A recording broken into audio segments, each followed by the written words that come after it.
അങ്ങനെ വെക്കേഷനൊക്കെ അടിച്ചു പൊളിക്കാനായിട്ട് ഞങ്ങൾ വീട്ടിലെത്തിയതാട്ടോ. വീട്ടിൽ വന്നു കഴിഞ്ഞപ്പോൾ മുരിങ്ങയില കണ്ടപ്പം ഒരാഗ്രഹം തോന്നി. അങ്ങനെ ആ ആഗ്രഹത്തിൻ്റെ പുറത്ത് കിട്ടിയ പണിയാട്ടോ ഇത്. അമ്മയോട് പറഞ്ഞു, അമ്മ മുരിങ്ങയില തോരൻ ഉണ്ടാക്കി തരാമോ എന്ന്. അമ്മ പറഞ്ഞു ഓക്കെ ഉണ്ടാക്കി തരാമല്ലോ എന്ന്. പക്ഷേ പണി കിട്ടിയത് ഞങ്ങൾക്കാട്ടോ. ഞങ്ങൾ വിചാരിച്ചത് കയ്യും കഴുകി കഴിക്കാതിരുന്നാൽ മതിയിരിക്കുന്ന. പക്ഷേ അമ്മ ഞങ്ങൾക്ക് നല്ല മുട്ടൻ പണി തന്നു.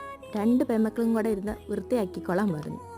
സാധാ ഇതൊന്ന് രാത്രി പറിച്ച് വെച്ച് രാവിലെ പേപ്പറിലൊക്കെ ഒന്ന് പൊതിഞ്ഞ് വെച്ച് കഴിയുമ്പോഴത്തേനും പേപ്പറിൽ കുറേയൊക്കെ വീണ് കിടക്കും, അങ്ങനെ എടുക്കാം. പക്ഷെ അതിനൊരു വാട്ടച്ചുവയായിരിക്കും. എന്നാൽ പിന്നെ ഇങ്ങനെ ഫ്രഷ് ആയിട്ട് തന്നെ അങ്ങ് പറിക്കാമെന്ന് ഞങ്ങൾ വിചാരിച്ചു. അങ്ങനെ ഇത് വൃത്തിയാക്കാൻ നല്ല രസമാട്ടോ. ആ മുരിങ്ങയില പറിക്കുമ്പോൾ ഇങ്ങനെ ടക്ക് ടക്ക് ടക്ക് എന്നുള്ള അച്ച, അത് കേൾക്കാൻ തന്നെ നല്ല രസമാട്ടോ. അങ്ങനെ ഏകദേശം 7 മണിക്ക് തുടങ്ങിയ പണിയാണ് ഞങ്ങളുടെ. 9 മണിയായപ്പോൾ ഇച്ചിരിയെങ്കിലും ഒന്ന് കിട്ടിയത്. ഇത് വൃത്തിയാക്കുമ്പം ഏറ്റവും സങ്കടം ഇത്തിരി ഉണ്ടാവുള്ളൂ എന്നുള്ളതാണ്. തോരൻ വെച്ച് കഴിയുമ്പോൾ ഒരു സ്വല്പം കിട്ടുള്ളൂ. അപ്പോൾ ഇത്രയേ ഉള്ളൂ.